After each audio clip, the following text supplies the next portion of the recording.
Hey everybody, I'm Mrs. Scott. We're going to start off by discussing how life is organized and what life is. Out of all of the life in the world, and I do mean all life, like bacteria and everything, out of all the life in the world, there's 3 different domains. And a domain is a way to group things together. In science, we like to have things nice and organized, be able to describe things by similarities. And the 3 domains are bacteria, archaea, and eukarya. In this class, we're going to be focusing on the domain eukarya, and eukarya is the name of the group. Eukaryotes are the thing in the group, so eukarya is made up of eukaryotes. So if you hear me switch between different suffixes, those different endings to those words, that's what that means. So out of all of the different eukaryotes, they have one thing in common. They all have a nucleus inside of their cells. So all living things are made of cells. The eukaryotes have nucleus inside of their cells, and the nucleus is like the brains of the cell. That's what coordinates all of the activity. So the other 2 things don't have that. The archaea and bacteria do not have that. That's what makes the eukaryotes special, and so we put them together in that group. Now, if we're just talking about the eukaryotes, in the domain eukarya, there's a lot of different kingdoms in there. So the kingdoms, 4 different options for kingdoms. We have plants, we have animals, we have fungus, like mushrooms and athlete's foot, and then we have everything else. And everything else can be the weird things like paramecium and amoeba, but we call those the protists. And that kingdom is called protista. So we have the animal kingdom, plant kingdom, fungus kingdom, and the protist kingdom. And in this class, we're going to focus on the animal kingdom, of course, right? So within the animal kingdom, bear with me here, within the animal kingdom, we have a lot of different what we call phyla of animals. So those are going to be a variety of things. The one that you're probably most familiar with are chordates. Chordates, the easiest way to remember that is that they have a spinal cord, like we do. So we are a chordate. But chordates are also fish, chordates are also bats, chordates are also reptiles. So there's a whole lot of different types of chordates. Just because they're both chordates doesn't mean that they have so much in common. That's just the one thing they have in common. And then we would further break it down. So the domain was eukarya. The kingdom was the Animalia, or animal kingdom. The phylum was Chordata. And then the class is what's going to break it down further. So out of all the different things that have spinal cords, of course, like I said, that could be anything from a reptile to a fish to a human.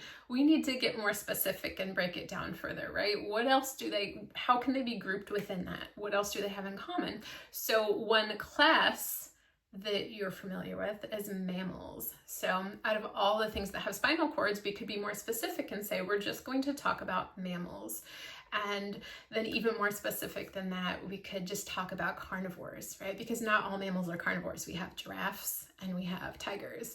So if we were just talking about carnivores, we would be talking about another grouping, and that grouping is called an order. So there's a lot of different organization to life, but I want you guys to see that those things don't always have so much in common. So one of the phyla of animal is called arthropoda.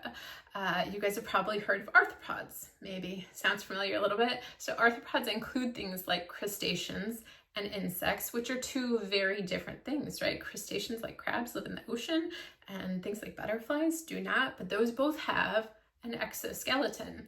So arthropods have an exoskeleton. That's what they have in common. That's why they're grouped in the same animal phyla. So this is a stark contrast of what we're talking about here. So both of these things have an exoskeleton. A butterfly's exoskeleton is very, very delicate, as you guys probably know. And then this is a barnacle. Of course, there's nothing living in them anymore, but barnacles are actually a type of crustacean. I think a lot of people think that barnacles are things like slugs or snails inside, but they're not. They have crustaceans inside that are related to a crab, actually.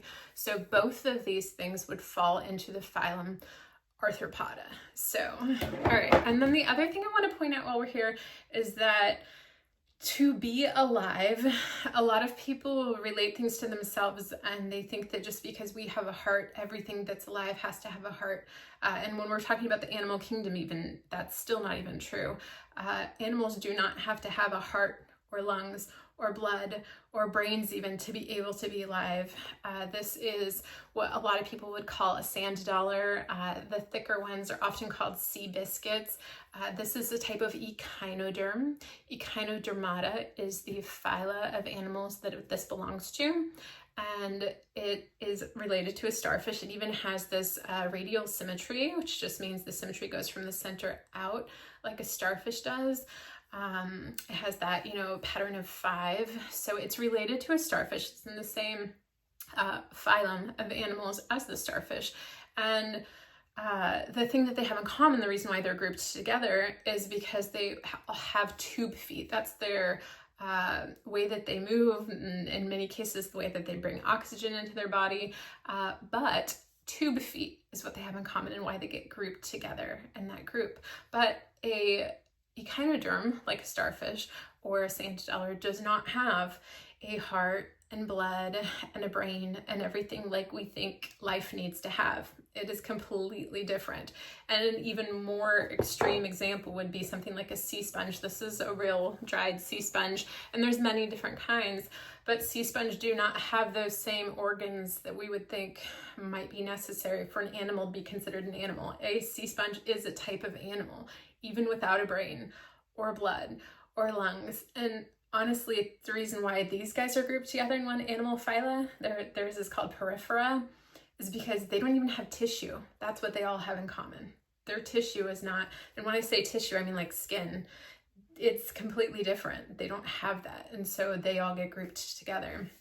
So next thing is we're going to jump into the organization of living things. So I'll see you guys later with that, but please let me know if you have any questions about how things are organized, and take note on your worksheet that you have a way to see what the scientific name of an animal is as well. When we group things from very, very broad categories and we start to narrow it down, okay, it's an animal, it's a chordate, it's a mammal, it's a carnivore, and we start to narrow things down.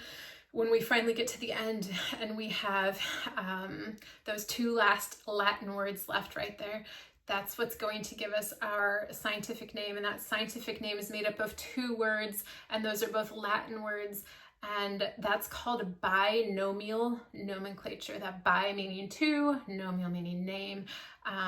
So that's going to tell us what that specific species is going to be called. And nobody's ever going to remember all of the different Latin words for all of the different animals. In fact, I keep a sticky note right by my desk here. I'm going to tell you, it's 7.8 million species of animals on this earth. And I always keep that sticky note there with that number to remind myself, like, it's okay to not remember everything, and it's okay to not know everything. Often animal lovers pride themselves on having heard of every kind of animal and knowing about every kind of animal, but it's really not possible. If you specialize in one field and become an expert on a certain thing, then of course you'll remember the specific Latin words that describe that animal, but it's okay to not know all those. What's important, I want you guys to walk away with today, is understand that system of organization and how that works. All right, you guys, I hope that helps. I'll talk to you soon. Bye.